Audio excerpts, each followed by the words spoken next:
yung pundasyon na ginawa ng nakalipas na administrasyon kasi may tagos doon sa taong bayan. At pangalawa pa, ang problema kasi tingin ko na pinakamalaking hamon sa administrasyong ito, yung paano pag-communicate doon sa mga programa nila. Prof, nakatulong po ba sa kasalukuyan, lalo na sa messaging, yung panay banat sa nakalipas na administrasyon, sa apelidong Duterte, instead na harapin yung kasalukuyang problema? Kasi pag merong mga puna, sasabihin agad, ito galing ito sa mga DDS, supporter ng isang politiko, supporter ni Vice President Sara Duterte. So kumbaga parang ang binabanatan yung messenger o di kaya hindi yung mismong issue na kinakaharap ng kanyang kaya mas lalong hindi sila nakakakuha ng simpatya mula sa taong bayan kasi alam natin hati-hati talaga yung Pilipinas ngayon.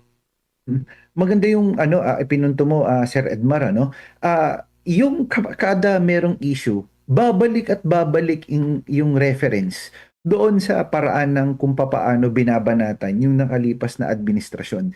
Isisi palagi doon sa nakalipas na administrasyon. Yun yung isang bagay na talagang nakakaapekto din ito.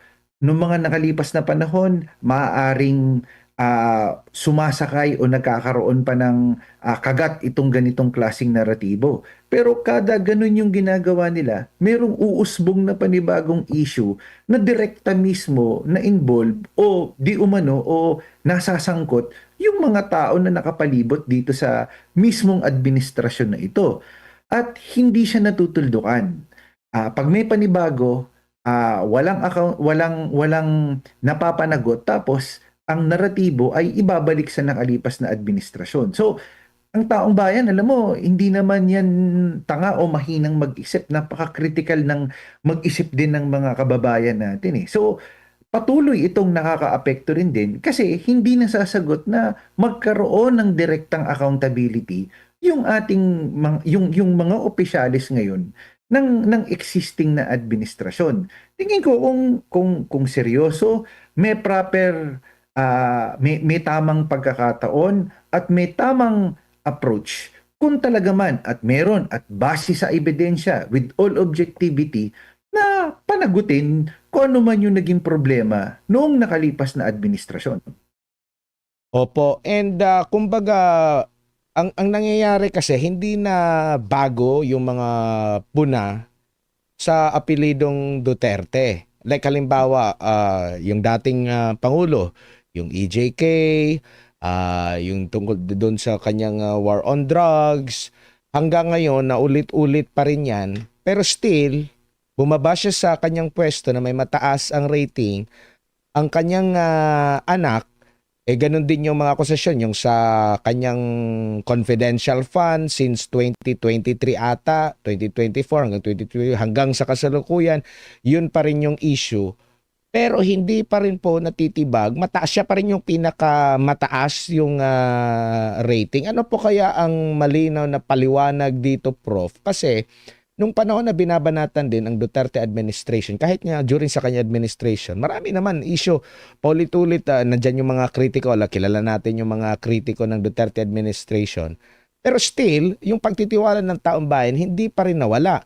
Hanggang sa parang gumamit na sila sa punto na dahil sa pagkalat ng fake news, kaya ang tingin nila sa presidente, kaya mataas yung grado na kanilang binibigay po sa mga Duterte. Ano po kaya ang nakikita nyo pong paliwanag nito, Prof, sa kabila ng mga paninira, yet Well, nananatiling matatag pa rin yung grado nila?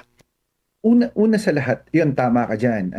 Labanan ngayon ng naratibo. So, gaano kahalaga na maging critical yung ating mga kababayan at ang taong bayan sa kung paano nila mas mahihimay yung issue at sa kung paano nila mas mapag-iisipan yung mga isinusubo sa kanilang impormasyon o yung mga impormasyon na lumalabas.